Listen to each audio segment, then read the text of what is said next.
Volume 1, Number 49. The First Meeting of Peter and the Messiah. With my soul dejected by too many things, I am praying to receive illumination, and I am led to chapter 12 of the Epistle to the Hebrews, and the strength of my spirit is really reinvigorated, and once again I have the energy to listen. In fact, when I am oppressed by so many things, I feel like saying, I do not want to do anything anymore. An ordinary life at all costs. But I know who it is who speaks, and I see him look at me with loving, beseeching eyes, and I can no longer say, I do not want. God is really a fire which devours also the inclinations of our human nature when the latter yields to him.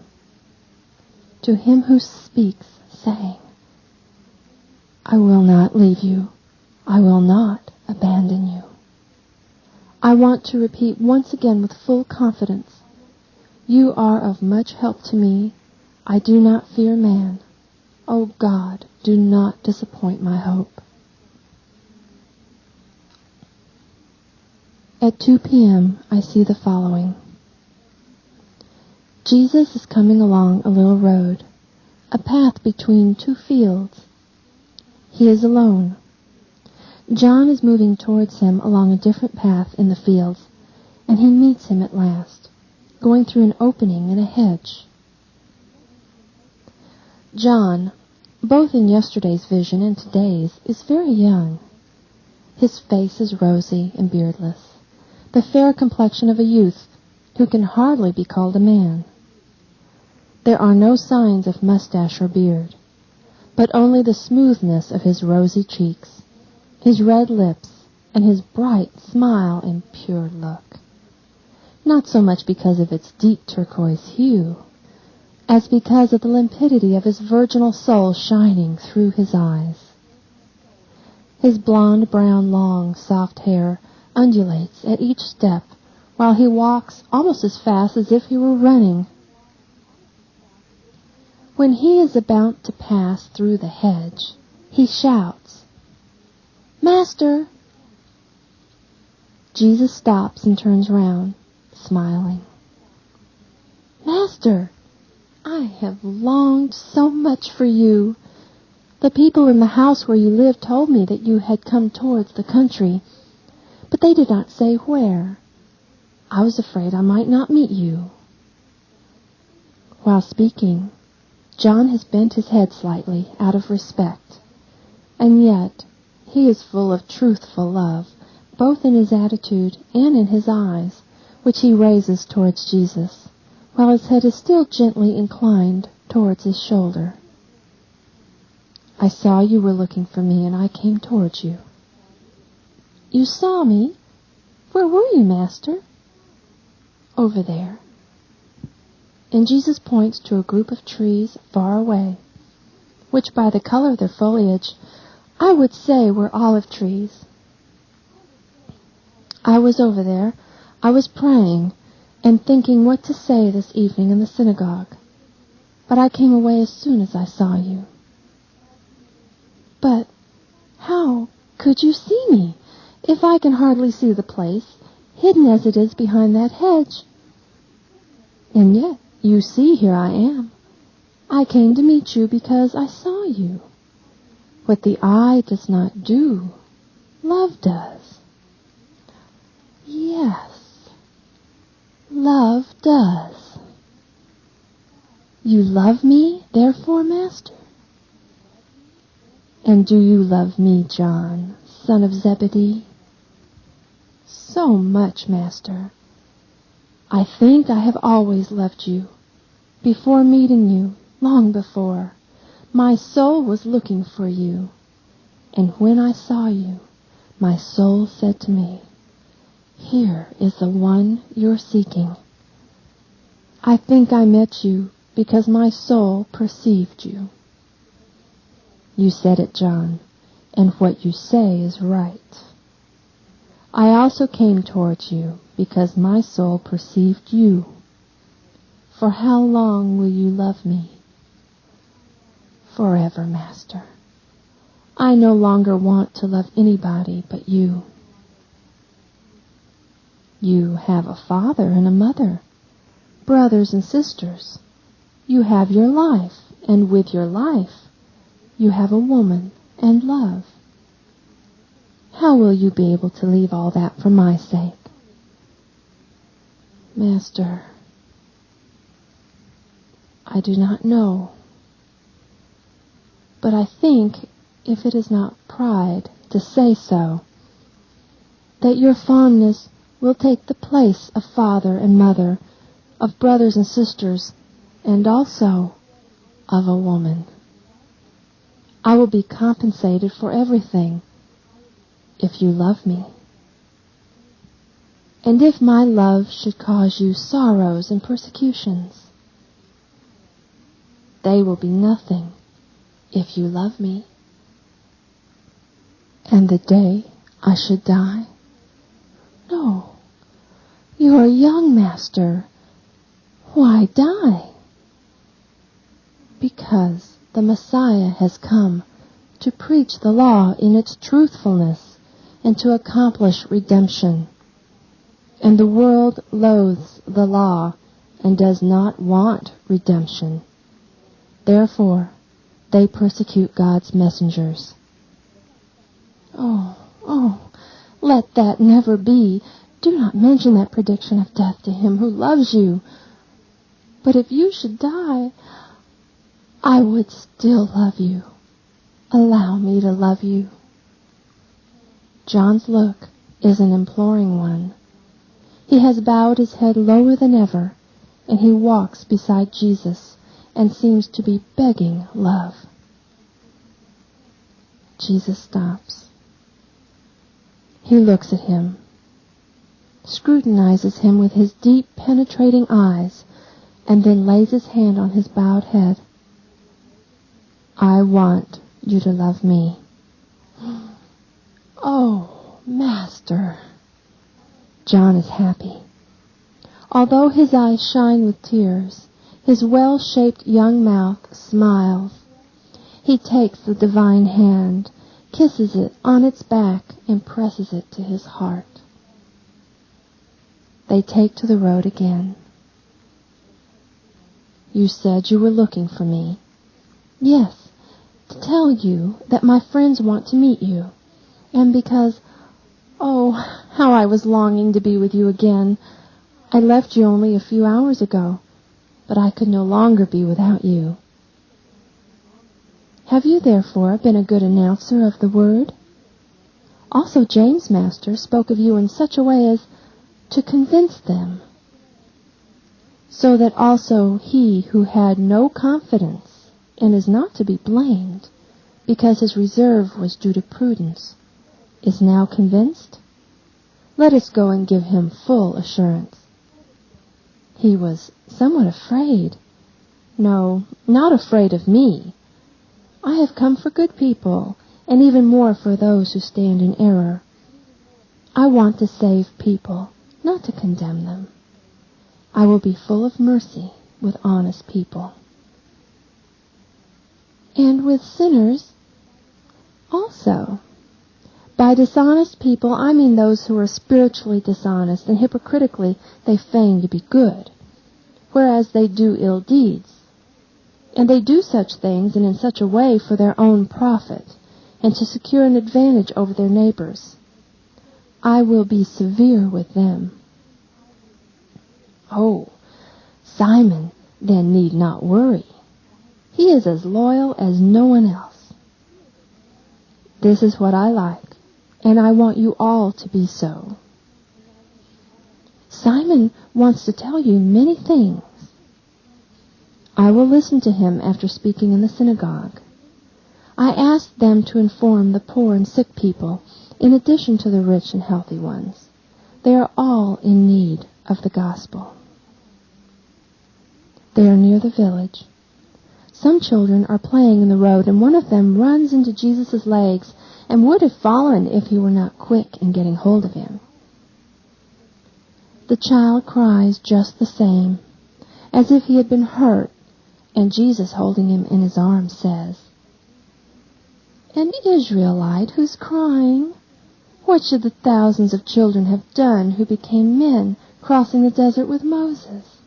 And yet the Most High Lord sent the sweet manna for them rather than for the others, because he loves innocent children and looks after these little angels of the earth, these wingless little birds, just as he sees to the sparrows of woods and towns. Do you like honey? Yes? Well, if you are good, you will eat a honey which is sweeter than the honey of your bees." Where? When? When, after a life of loyalty to God, you will go to him. I know that I cannot go there unless the Messiah comes.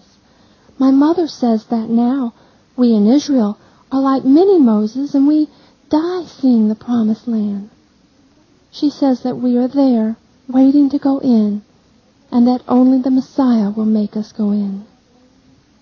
What a clever little Israelite. Well, I tell you that when you die, you will go to paradise at once, because the Messiah will already have opened the gates of heaven. But you must be good. "Mommy, Mommy!" The child slides down from Jesus' arms and runs towards a young woman who is entering her house holding a copper amphora. "Mommy, the new rabbi told me that I will go to paradise at once when I die, and I will eat so much honey. If I'm good, I will be good." "God grant it. I'm sorry, Master, if he troubled you. He's so lively." "Innocence does not trouble, woman. May God bless you, because you are a mother who is bringing her children up in the knowledge of the law." The woman blushes at being praised and replies, "May the blessing of the Lord be with you too." And she disappears with her little one. "Do you like children, Master?" "Yes, I do, because they are pure, sincere, and affectionate." "Have you any nephews, Master?" "I have but my mother.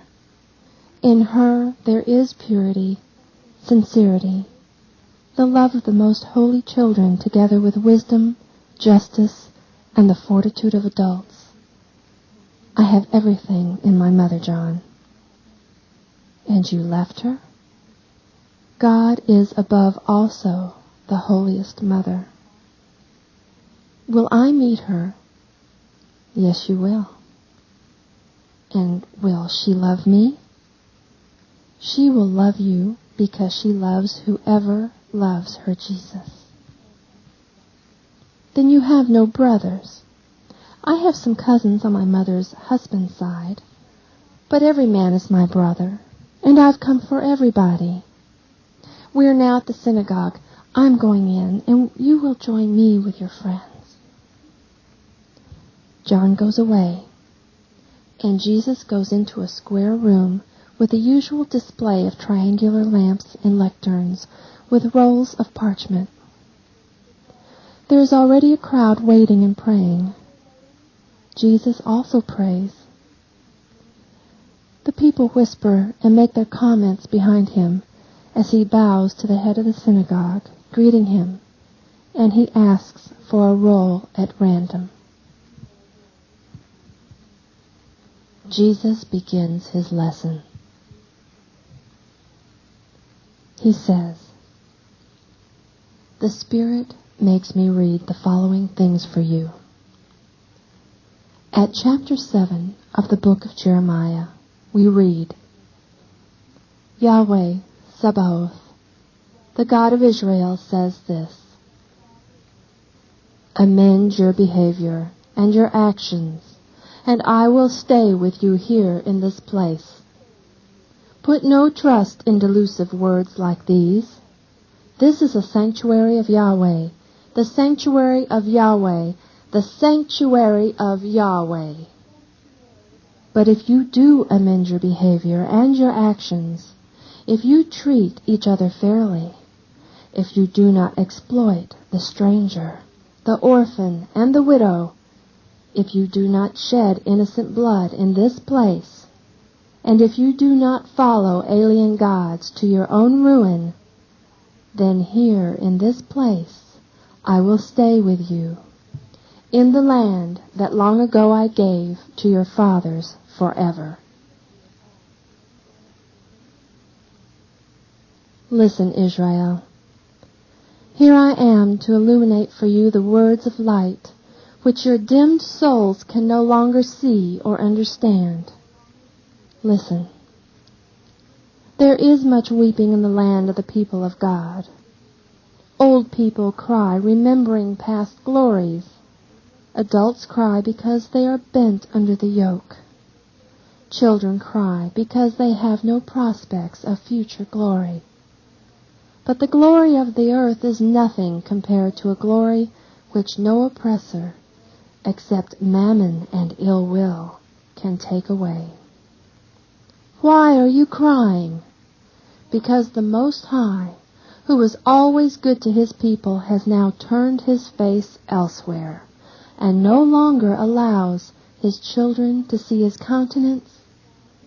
Is he no longer the God who parted the sea and made Israel cross it, and led the people through the desert and nourished them and defended them from their enemies, and that they might not lose the way to heaven?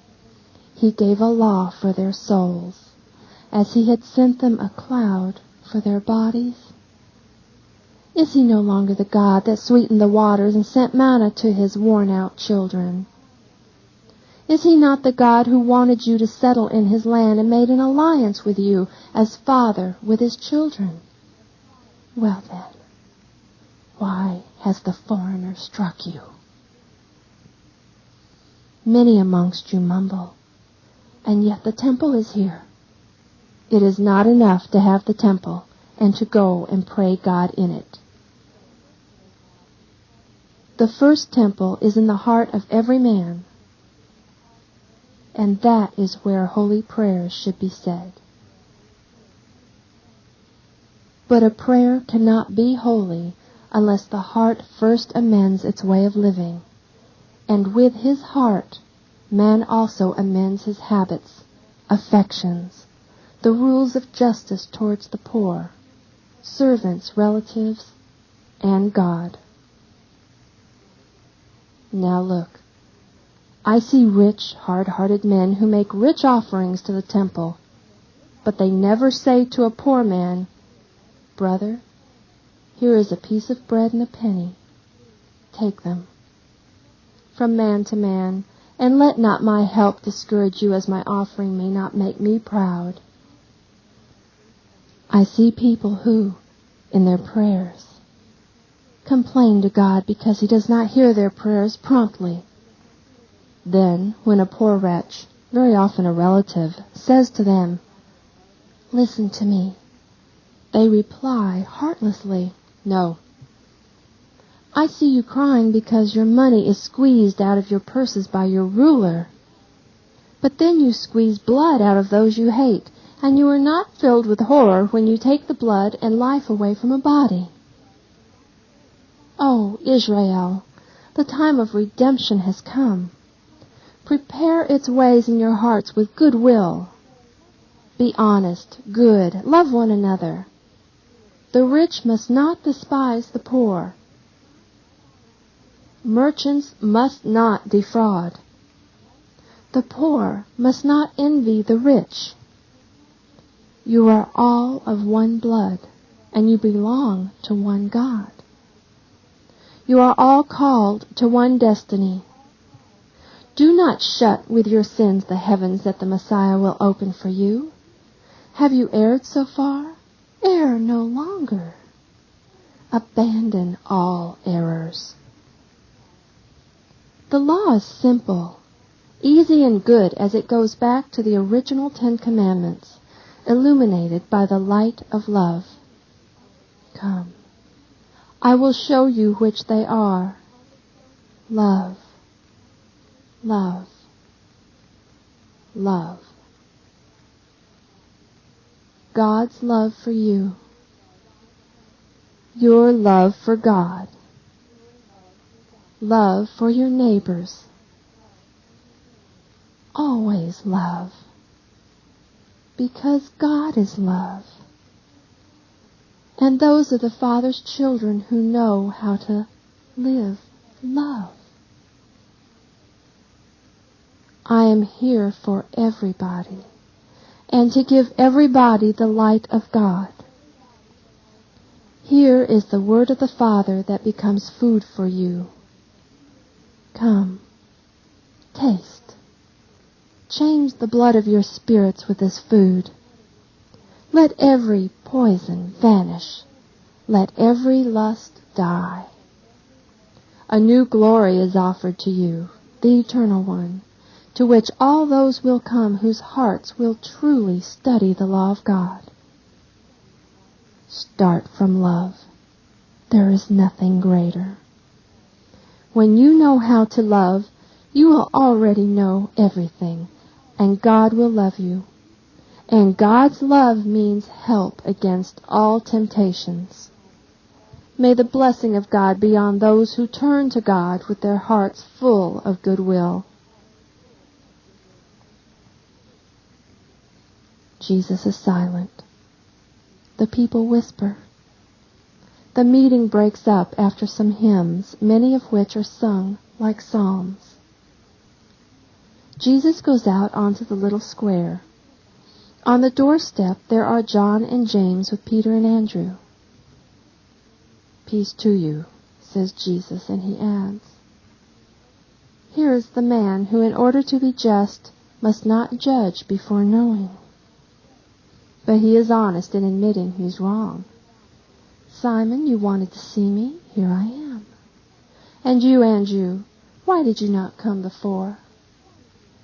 The two brothers look at each other embarrassed. Andrew whispers, I did not dare. Peter blushes, but does not speak.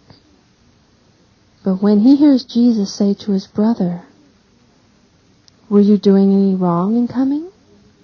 One must not dare do only evil things.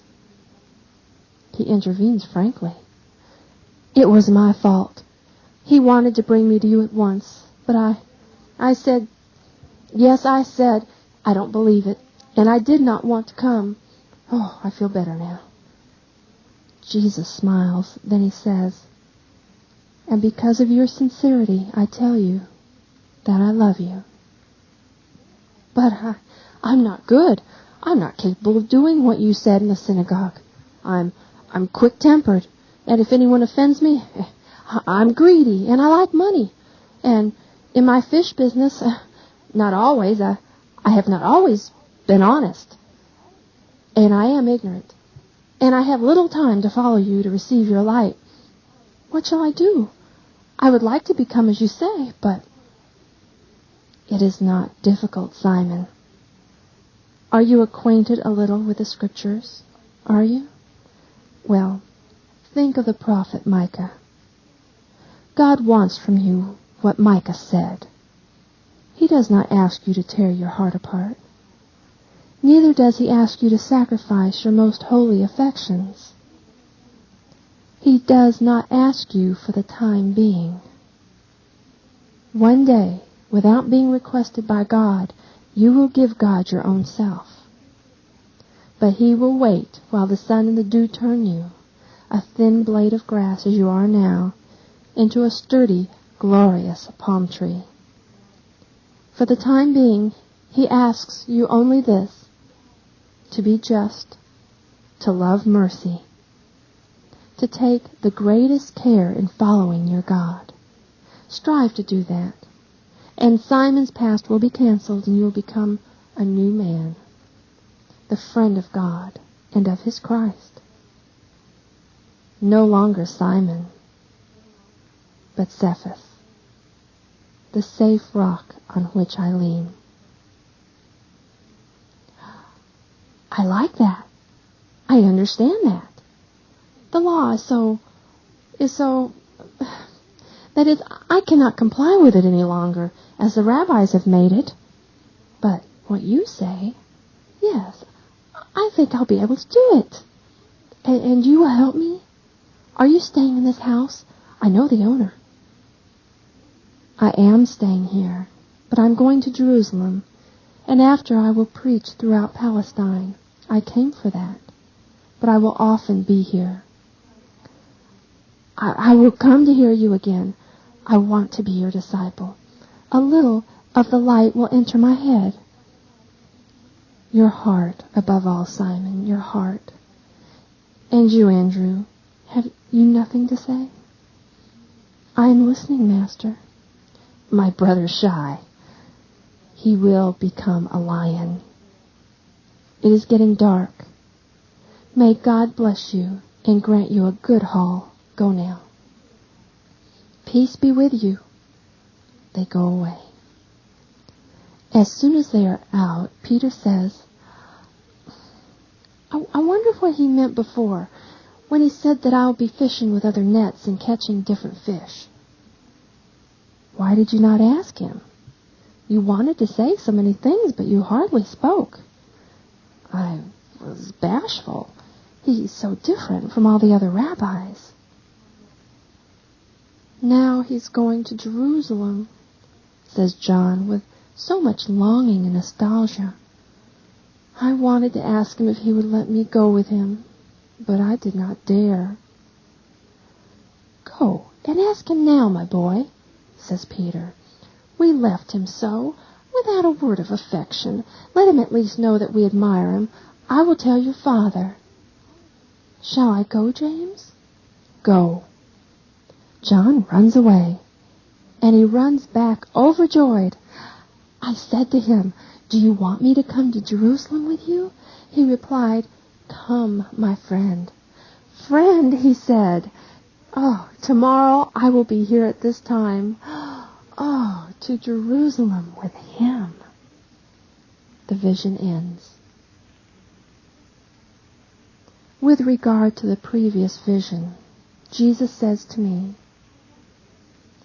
I want you and everybody to consider John's behavior, particularly one point that always escapes everyone's notice. You admire him because he was pure, loving, faithful. But you do not notice that he was great also in humility. He, the first one responsible for Peter's coming to me, was modestly silent about that detail. The apostle of Peter, and consequently the first of my apostles, was John. First in recognizing me, first in speaking to me, in following me, in preaching me. And yet see what he says.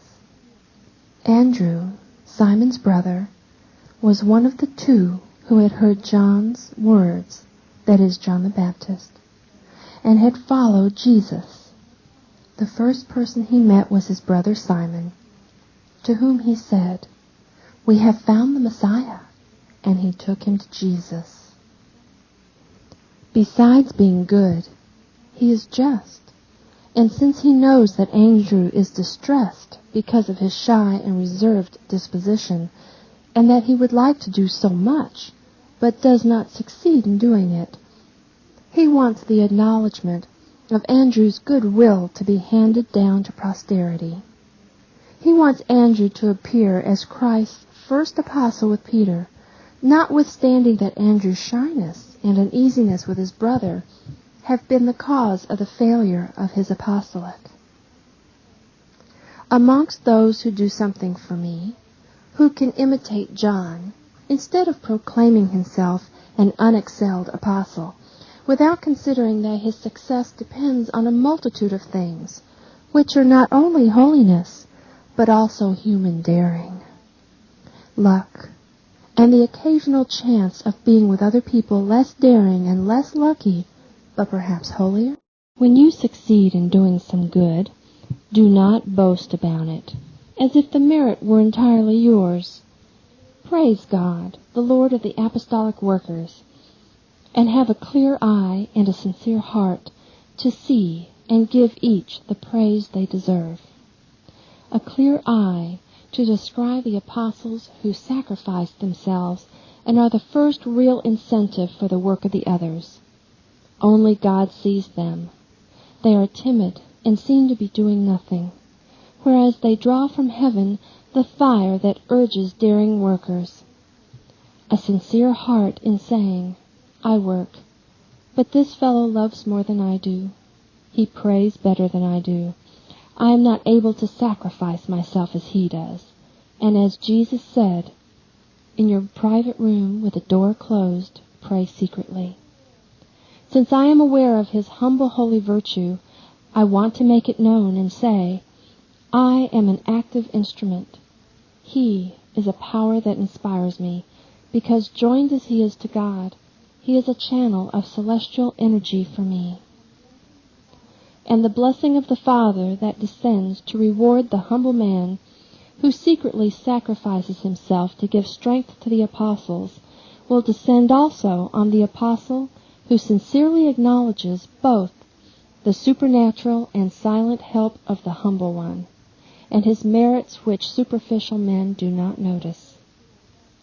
It is a lesson for everybody.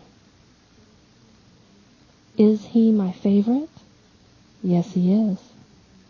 Does he not resemble me also in this? Pure, loving, obedient, but also humble. I looked at myself in him as in a mirror, and I could see my virtues in him.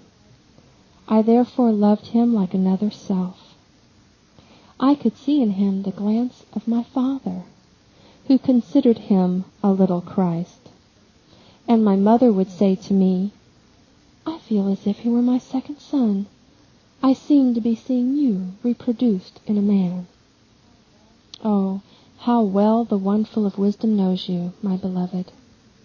The two blues of your pure hearts mingled into one veil only to form a protection of love for me, and they became one love only, even before I gave my mother to John, and John to my mother. They loved each other because they realized they were alike, children and brothers of the Father and of the Son.